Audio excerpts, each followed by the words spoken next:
최근 미국의 바이든 대통령이 만 79세 나이에 당선되면서 논란을 줬습니다. 한국도 초고령화 사회를 앞두고 노인에 대한 인식과 역할이 달라져야 한다는 목소리가 높은데요. 이슈가 있는 현장을 깊이 있게 파헤치는 이슈의 현장에서 이미 눈앞에 다가온 젊은 노인의 시대에 대해 다뤄봅니다. 먼저 오늘 첫 시간에는 노인에 대한 인식 변화를 알아봅니다. 이경희 기자입니다. 한국인의 평균 기대 수명 83.3세. 우리나라 노인 기준 연령은 65세입니다. 우리나라는 65세 이상 인구가 총 인구의 14% 이상인 고령 사회인데요. 2025년에는 20%가 넘어 초고령 사회에 진입할 것으로 전망됩니다. 하지만 노인에 대한 인식은 많이 달라지고 있습니다. 우리는 과연 누구를 노인으로 보고 있을까요?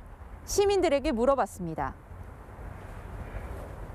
60이면 요즘은 뭐 다들 활동적이고 젊어 보이시잖아요. 일단 외모부터. 그래서 한 70 이상은 돼야 좀 나이 드셨다고 할 수 있을 것 같은데요. 예전에는 말 그대로 60세 이상은 조금 노인층에 들었다고 하는데 지금 60세는 노인이라고 칭하면 조금 서운할 것 같아. 노인들이 바리스타로 일하고 있는 카페.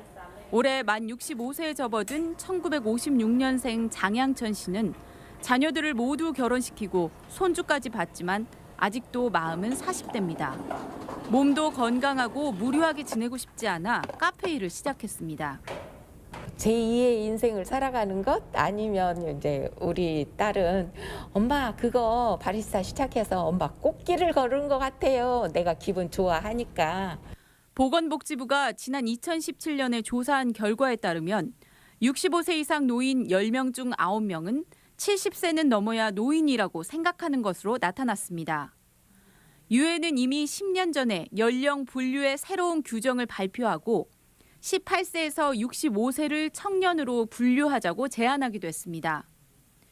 노인의 나라인 초고령 국가 일본에선 평균 연령 67세의 초고령 아이돌인 지파비 고령만세라는 타이틀로 데뷔했고 80세의 나이에 노인용 게임 앱을 개발한 할머니도 있습니다. 스스로 아직 젊고 독립적이라고 생각하는 젊은 노인의 증가. 생산과 소비의 주체가 될 노인들의 시대가 다가오면서 퇴직 연령과 법적 기준 연령 조정 등 뒤따르는 과제들이 진지하게 논의되고 있습니다. MBC 뉴스 이경입니다.